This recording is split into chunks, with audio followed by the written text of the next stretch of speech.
Hello, and I just want to welcome everybody. My name is Cindy Marrow, and I'll be the host and moderator for this ADEIL conference session. Thank you for joining us for the human experience in a digital world. Be healthier, happier, and an inspiration to your students. Please welcome Denise Antoon. Hello, I'm excited to be here. I'm one of the last sessions of the day, so I am sure your brains have been overloaded with a lot of information all day long, more tactical things, and hopefully this one is a little bit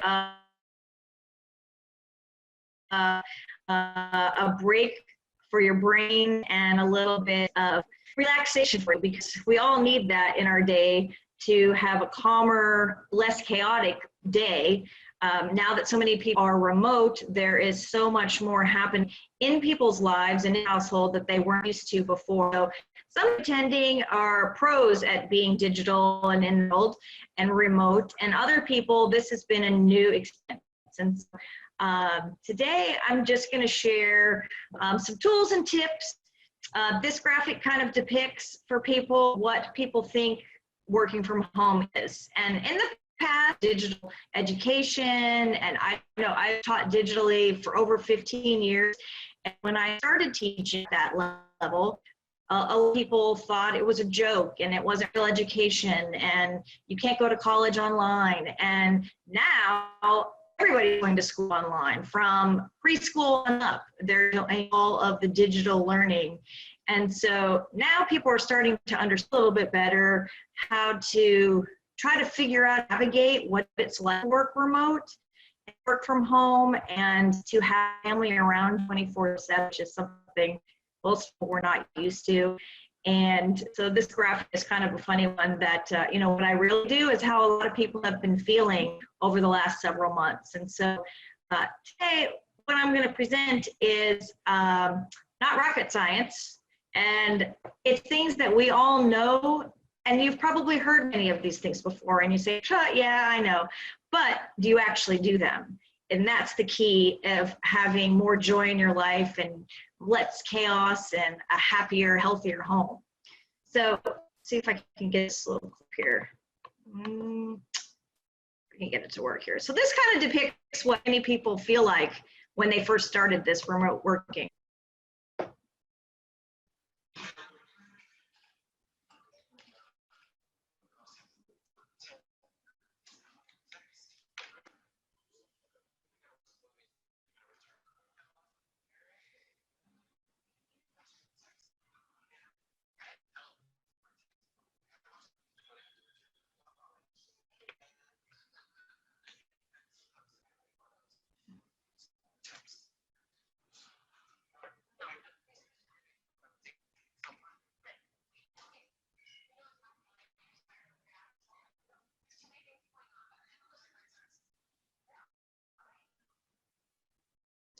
You can see that clip is kind of a funny take from Portlandia on how many of us that are working remote, we are multitasking to the nth. We're putting in laundry, we're taking care of kids, homeschooling, trying to do our own work, answering emails and calls and requests and grading papers and all kinds of things. And so these are some tips for how you can do that and feel a little bit less stress. So one of the big things is having a routine. And we often think of the morning routine, like a lot of you probably have a routine that you do every day, that you get up in the morning, but it's really important to have the morning but the evening routine. And so this is an example of one way that you can start your day off successfully so that you won't feel so stressed during the day. There's a man called Hal Elrod, and he wrote this book called The Miracle Morning. And it's about the first hour of your day. And doing these things in the first hour of the day can set your day up less stressful, because you kind of are starting off with a meditation or prayer or breathing exercises. Breathing is something you'll hear me mention a lot today. A lot of people forget during the day to breathe. I even had to put an app on my phone to say breathe at 3 o'clock in the afternoon, because I get so caught up in grading papers and writing content and doing my consulting business, and then now homeschooling my kids. I got 3 kids at home, homeschooling in middle school, and you forget to breathe sometimes. It's taking a few breaths when you're feeling stressed can help a whole lot. Then having the affirmations for your day, and these are personal to you. And a lot of what I'm saying today, you take pieces of it that work for you and let go of the rest, because it's going to be works for you, hour, and go exercise. Okay, so where I left off, so the morning routine. So setting yourself up for success. There is a man, Jesse Etzler. He is married to Sarah Blakely, the owner of Specs. And one of the things he does with his day, he started Marquis Jet, very successful billionaire in his own right. He uses these daily vitamins. And so we all take our daily vitamins, and your vitamin C and vitamin D and all those things. But what he has is the 10 things that would make a perfect day for him. And if you could do 10 things, whether it's take a yoga class or read to your kids or drink 100 ounces of water, whatever it is for you, find your 10 things that would make a great day for you. And if you can do 3 or 4 of those on any given day, then that's a successful day. So the work-life kind of has now merged together with so many people being remote, so much distance work happening.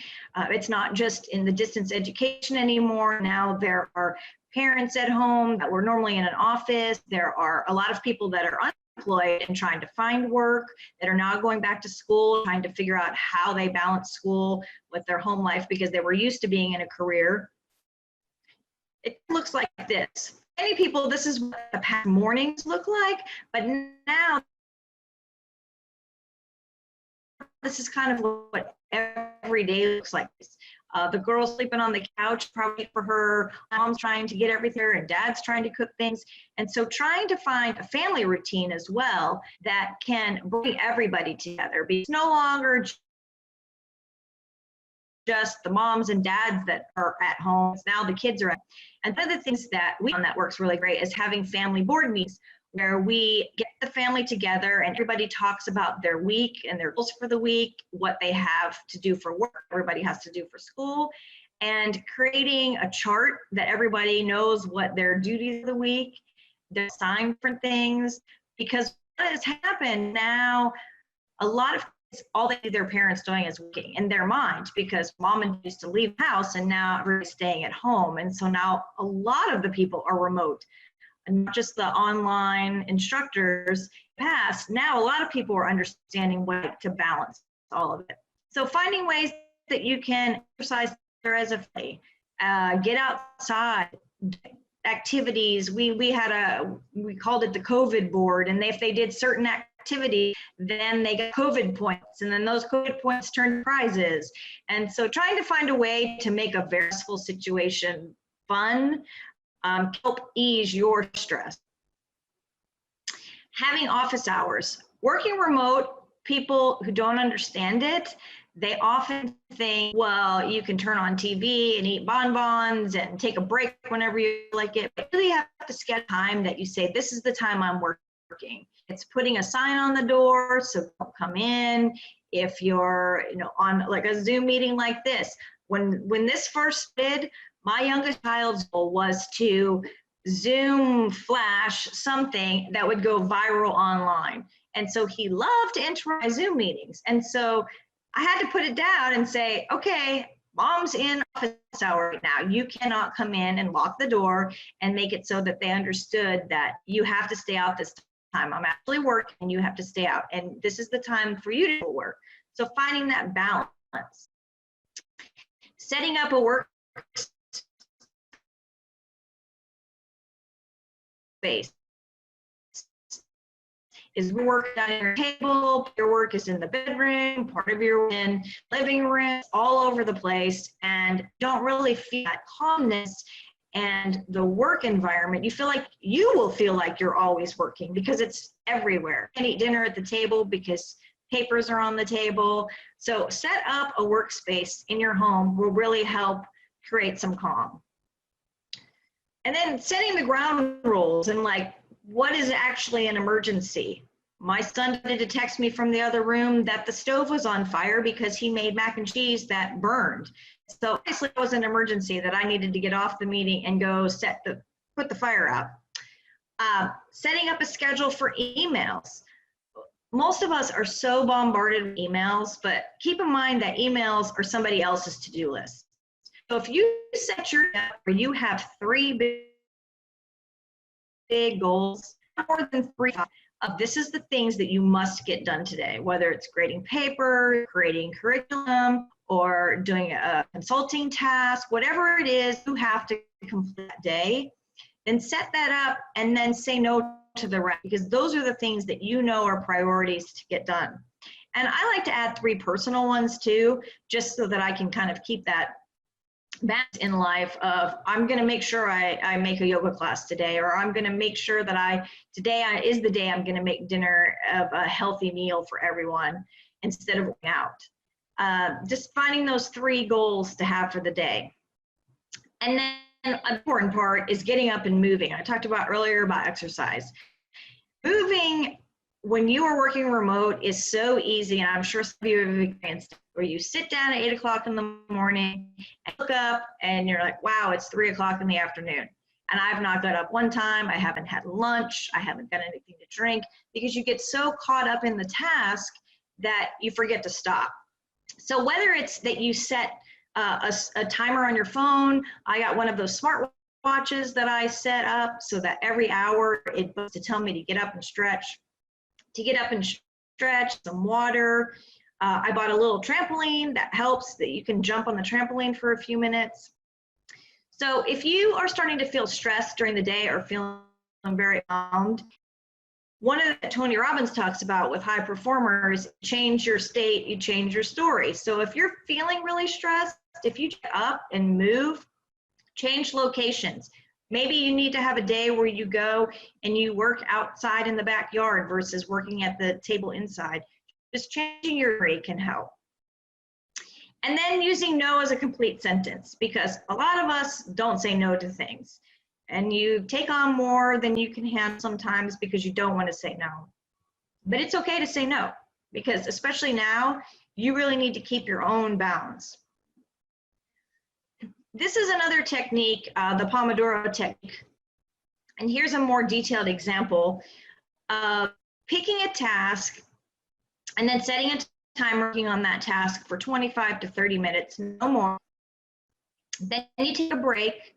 And then after you've done 4 of those, that's when you take a longer break. Because if you block the time, it will help you stay focused, stay fresh, and stay on track. So online networking now, a lot of people have advantages of being able to do networking online. Where in the past, there were people maybe you wanted to meet or to connect with that you want once a year to attend a conference like this, where you got to potentially meet them in person. Now, virtually, there's a lot of ways you can use social media, you can use LinkedIn, and connect people that you wouldn't normally have connected with because they're sitting at home as well, and they're much easier access. This is another way to help ease the stress in your life. I am probably one of the last people on the planet that signed up for Amazon Prime, because I was, nope, I can just go to the store, I can go get the stuff, I don't need to go do delivery. When the shutdown happened and I did not have the capability to go to the store and had to use online shopping, I started to track how much of my day I actually got back by not going to Target and spending an hour in the store, by not going to the grocery store, doing online shopping. I could quickly do it at night, and in the morning it was already there. The same with food. For some of you, you're in places that you still can't go to restaurants. And so it's a good way to be able to order food to take the stress off. Excuse me. For the evening, you don't always have to make a dinner. And now there's so many restaurants in different parts of the country that are still on shutdown, that are serving really great healthy foods that you can order for your family and experiment with some new places. So there are two types of things when it comes to a whole, healthy, and happy person. And that's primary and secondary foods. Now, secondary foods are what we all know about, of the actual foods that you eat, that you put into your body. But primary foods, you can see on the left, is this chart, and some of you maybe have experienced this before, where you can take this chart and you can kind of score yourself 1 to 10 on the different areas and where you are as far as happiness and success in those areas. Because all of those areas on the left matter just as much as the food on your plate on it. And it all works together to create a calm and happy environment in your house. It also, if you are looking at getting more credentials, maybe that's an area of focus. If you're looking at, well, my home space is not very inviting, or a lot of people with the shutdown have done a lot of home remodeling and a lot of clearing clutter. And that can really help in your workspace if you have less clutter around. If there's things that you're saying, well, I don't really seem to have a lot of hobbies. And those hobbies are a good release from just working, because it's very easy working remote to work all the time. And there's this concept of bio-individuality. This one relates to food, but it relates to all the other aspects of health and wellness as well, is that it's not a one-size-fits-all. It's easy to look at all of the books that are out there and say, well, I should do paleo or I should do keto. But that doesn't work for everyone. And so finding what works for you to create that balance in your life and for your family. So this picture depicts like exercise. We all know to do it, and it makes us feel better, and it helps in so many ways, work and our personal life. But some people like the conga, whereas other people like the crazy CrossFit and the big events where they're jumping over things and going through fire and all those types of things. And then some people just like to do little exercises with their family, and that's a way that you can bring relationship into it, where you can have your family. So Wim Hof is somebody, if you haven't heard of him, he has broken 25 world records, and he just released a new app and a new book about breathing, and how I talked about earlier how important breathing is. He has these great advices to really help you have that peace, have calmness. It helps with health, long-term longevity. They're doing a lot of studies about reverse aging and things that can happen when you really focus on your breathing, actually concentrate on breathing and using like all of the stomach up and breathing.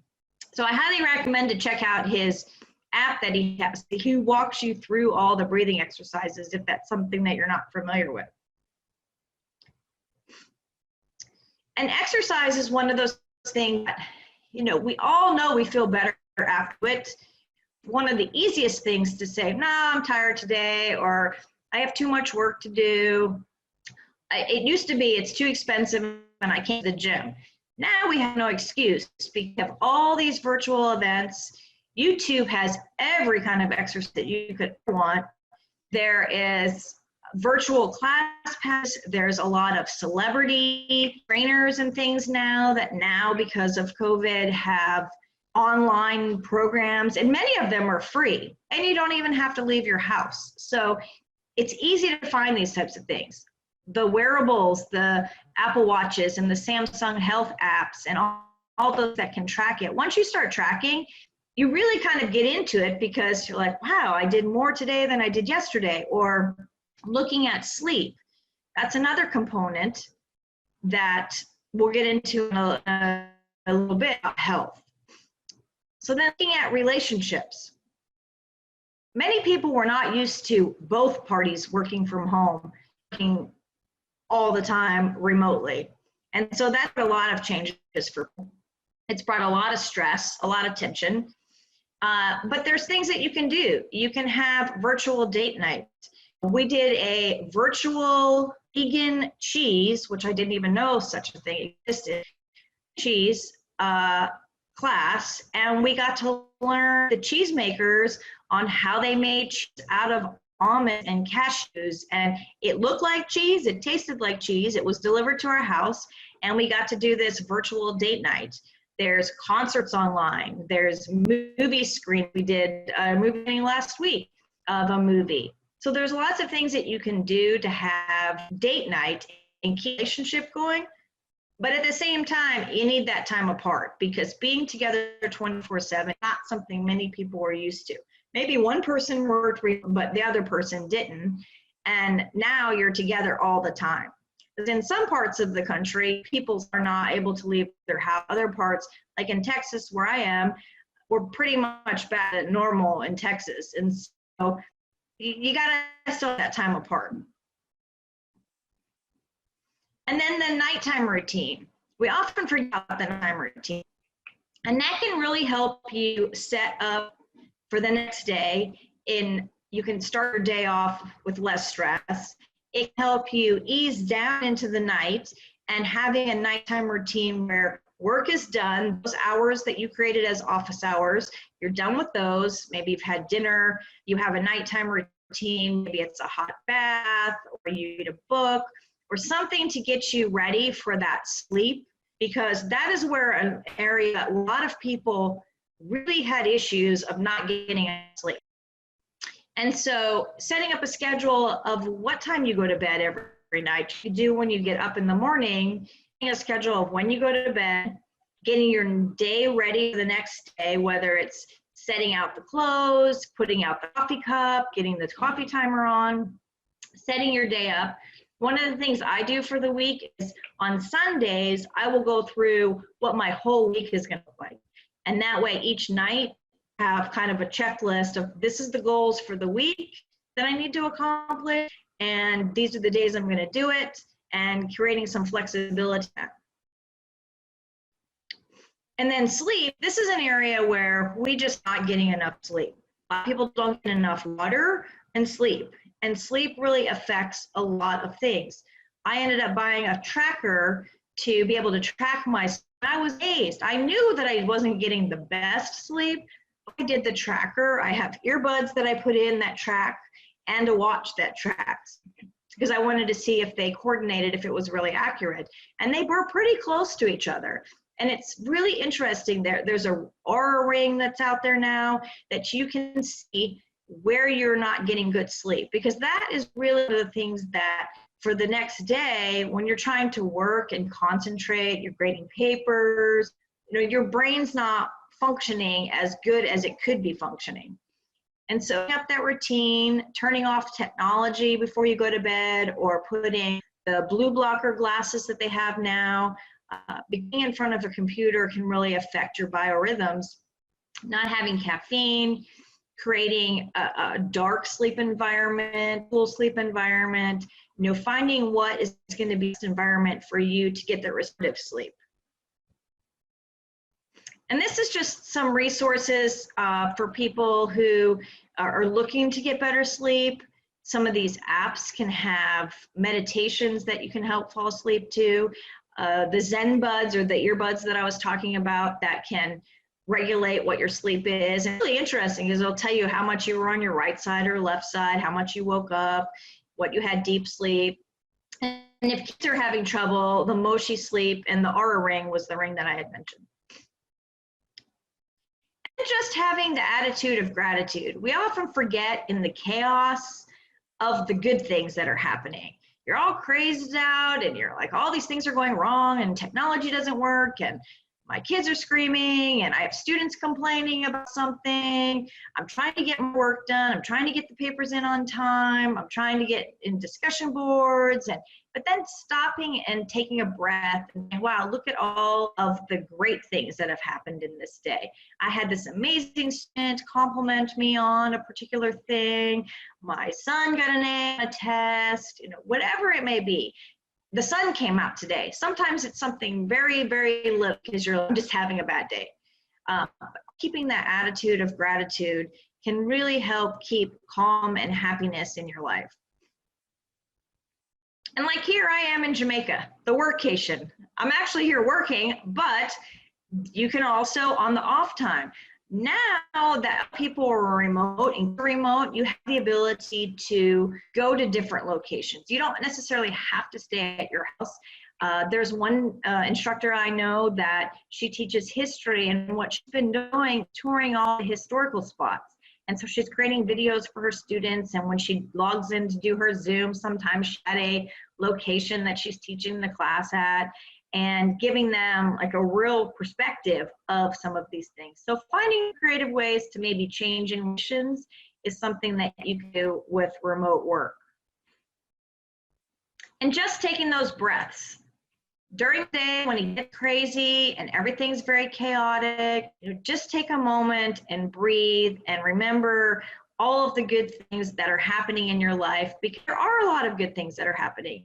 And once you take that in, it's so much easier to get the stressful days and the stressful times, and getting up and moving can really help with that.